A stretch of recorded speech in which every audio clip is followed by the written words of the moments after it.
Hi folks, welcome back to the Hoard. Boy, just can't see that for love nor money.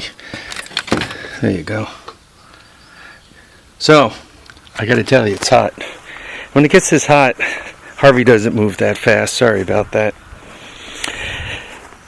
Anyway, I had to run some errands this morning, so I like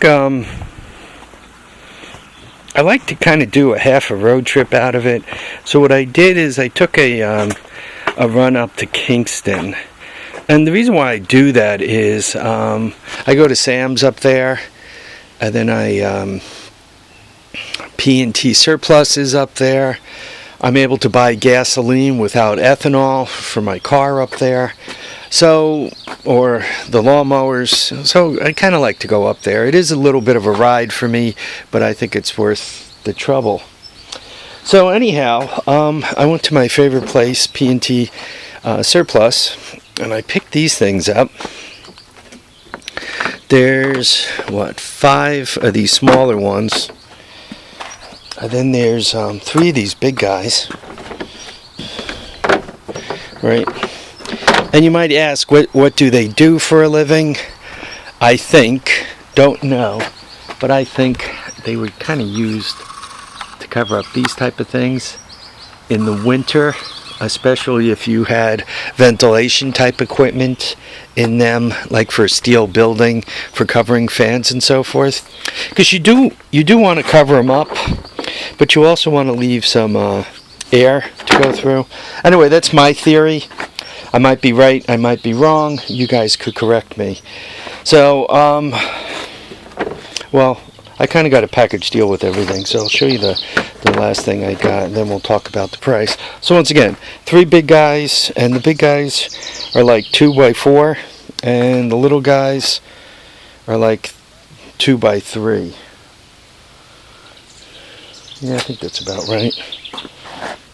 Yeah, 2x4 and 2x3, give or take a 1.5 feet.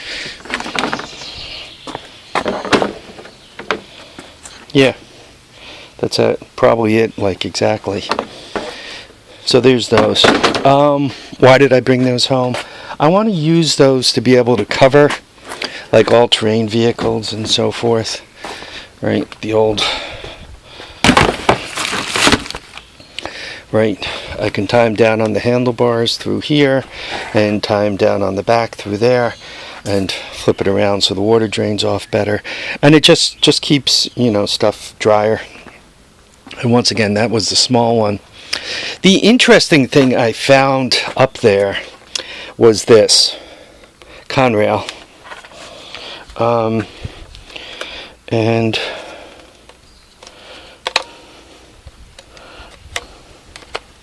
I mean, it could use a battery, obviously, and that other light doesn't go on. Maybe there's another switch for it or something else. But Conrail, and it's made by, I don't know, is that too close? I don't know, could you guys see that? Star Lite, Headlight and Lantern Company, Holy Falls, New York, since 1889. So I thought this was cool, and whenever you could get some railroad memorabilia reasonable, you jump on it. Somebody had 2 of these up for sale for $42, so $21 each on eBay. So paying somewhere around $10 for that. I gave him $40 for the Conrail and the 8 of these, right? Once again, 3 big ones, 5 small ones. Let's talk about Conrail. Conrail was the federal government's attempt to bail out the railroads before they all disappeared. The plan kind of came together under Gerald Ford to bail out the railroads, right? The end of Nixon, beginning of Ford. Remember Nixon got in a little trouble, the word Watergate and all that other kind of crap. Anyway, so it was kind of an idea that was put together under him, and in '76 Conrail was formed. Conrail lasted as an owner, an exclusive owner of railroads from '76 till 1999, at which time things were re-privatized. The government kind of got out of it, and in the eastern corridor here you ended up with CSX and Norfolk Southern Railways. About a 50-50 split.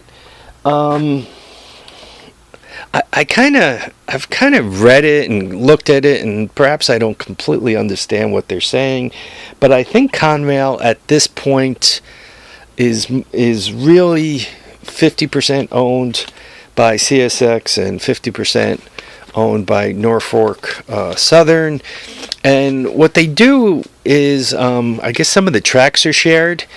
Some of them aren't, some of them are, and what Conrail does, it kind of allows them to coordinate their efforts. So that's my understanding of the whole thing.